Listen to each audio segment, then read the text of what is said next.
As we near the end of Skirmish Season 7, the ongoing Blitz sideboard experiment is coming to its end as well. And while it seems to be overall well received by the community at large, one thing is certain. Sideboarding has changed the Blitz meta, as the impact of those additional flex slots has had a different impact to each hero. Kano and the Illusionist are, in all likelihood, the most affected, while heroes like Kassai and Chane are largely unaffected. But, as a class, the Assassins have certainly been the largest losers, barely able, if even at all, to take advantage of the situation. A huge shout out to our channel members for supporting what we do here. If you want to get involved with the channel and the Dice Commando community, please consider joining as a channel member. Remember, these videos are only possible with your support. You can show that support with a like, a subscribe, and by leaving us a comment and sharing your feedback. Community first, and go Commando. Hey there, Flesh and Blood folks. Welcome back to Dice Commando and Go Again, a fabulous cast, and happy Sunday. That's right, the last day, at least here in the US, of Skirmish Season 7. And it's been a trip with this sideboard experiment thing that's going on. It's been pretty cool to see the results. If you've been following my other string of videos, keeping track of the LL points and the results of Skirmish Season 7, I mean, the data's there, and it's telling a very different story than... I think it's very fair to say it's telling a very different story than would have been told otherwise had we not had the sideboarding. Kano was very strong, and he's underperforming, and... I mean, that's the story, folks, right? The meta's different. The results, should say at least, are different than what we expected. And that forms a meta and so on. Now, look, Kano was in all likelihood, from at least a pure LL point standpoint, from a pure win standpoint, the most impacted of this whole experiment. We expected him to largely dominate the season, but it's very clear that sideboarding was enough to keep him in check. Now, even though ASC, Arachne Solitary Confinement, was certainly going to earn less points than Kano, no doubt about that, Arachne, they had a lot to gain through the points that I do believe in a vacuum, in a normal situation, non-sideboard experiment situation, I think ASC was going to pull down some points. Now, in the intro, I mentioned that the Assassin class was hit particularly hard by the sideboarding, which is true. So why do I specifically focus on ASC? Well, of the Assassins, I believe that ASC was the best positioned and kind of had the rug pulled out from under them.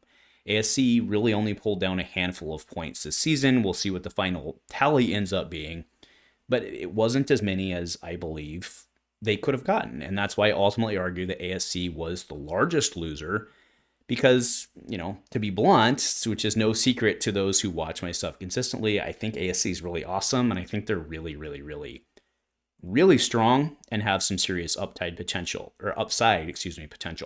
Now, why do I say specifically the ASC? Why am I talking about the Assassins at all? Well, what I have up right now is this is my right? This is and to be clear, I actually never built a sideboard deck for ASC. I'm still going off my original Blitz deck because I didn't want to have to make hard decisions if I didn't have to. So we'll wait and see if this goes permanent. It's highly likely it'll go permanent. This kind of feels like a thing that they're like, we'll take a survey and then the results will be great, but we're going to do what we want to do anyway. That's kind of what it feels like to me, but we'll see. I could be wrong.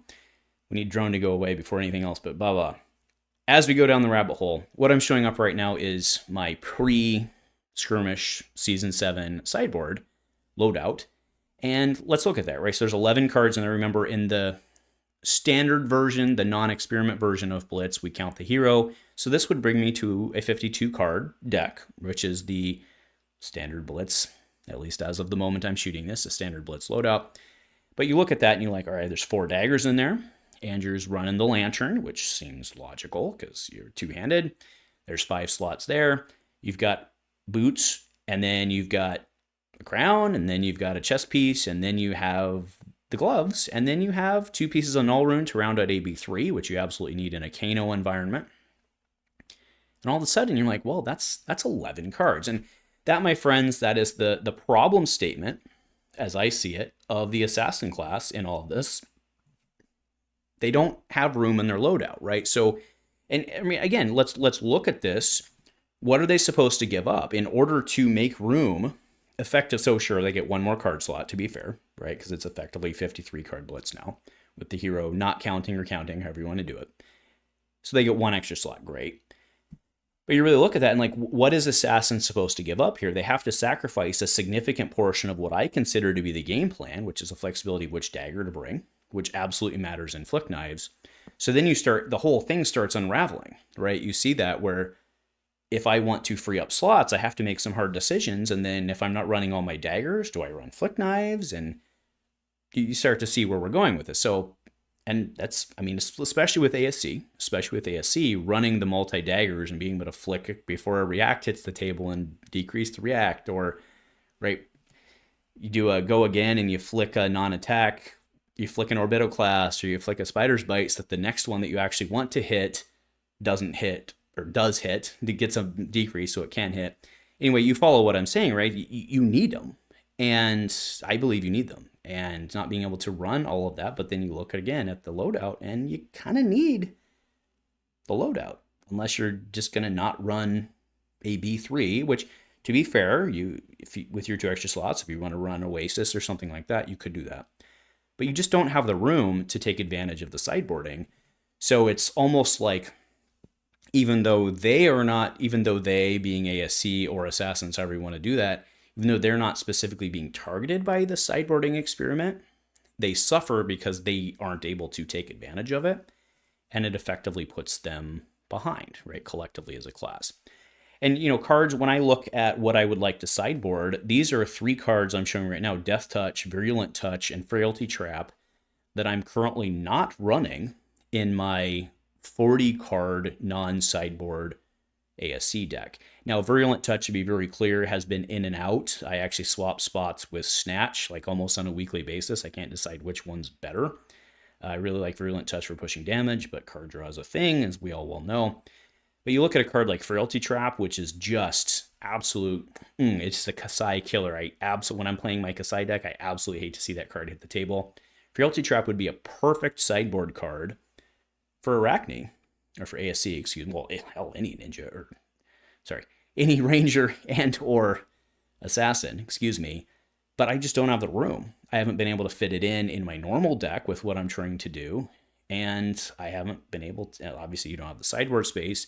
And then you look at something like Death Touch, which in of itself is a great card, but it's also a popper, right? I mean, to be honest, between Frailty Trap and Death Touch, if I had 2 slots, I'd have to really probably roll a die and guess which one I was going to bring.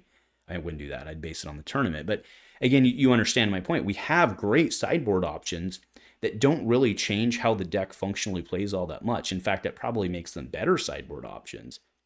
But you just really have to make very, very, very difficult decisions to get those in. And I think that at this point, the majority of those decisions aren't coming from your deck itself, like the 40 cards in your deck. They would have to come from your loadout positions or your flex slot positions, or whatever we call them in the potentially new sideboarding. It's really impactful. And there's not much more to it. Hopefully I've made my point at this point. But you get me, right? That the assassin class really suffers from this because of just the raw number of cards they need to really make their base function. And especially with the Flick Knives package, but even like Azuri, even in CC, granted in CC you have more slots, so it's less impactful. It has to be less impactful, but it's still pretty impactful. That's still a lot of slots to use up just to run knives. And then you start to I want to run Concealed Blade because it's a really good card, defense for 3, all that stuff. So you see how it starts cascading. And even though, like I said, even though the assassins aren't necessarily the target of sideboarding stuff because they're not a threat, they're not able to take advantage of it. So they fall behind the race. And I think that's been a bummer of this, is that a really good hero otherwise, something I would have put him in tier I would have put them in tier 1.5 prior to the sideboarding. But now I think at best, ASC is tier 2 at best. So anyway, let me know if you agree or you disagree. This is probably not a super impactful cast to a lot of folks because they don't necessarily care. It's not affecting the meta. But it is very, I like observational stuff like this, right? Really looking at why did ASC way underperform where I thought they would this season? And I think it's directly because even though they didn't lose on the sideboarding, they fell farther behind, right? I'm not saying they would have brought down more points than Kano. That's not what I'm saying. But I think that they probably lost out on a larger percentage of potential points this season because of that they just couldn't take advantage. So anyway, that's my piece today. Let me know if you agree or disagree. Completely fair either way. But either way, folks, thanks for checking in. Go Commando.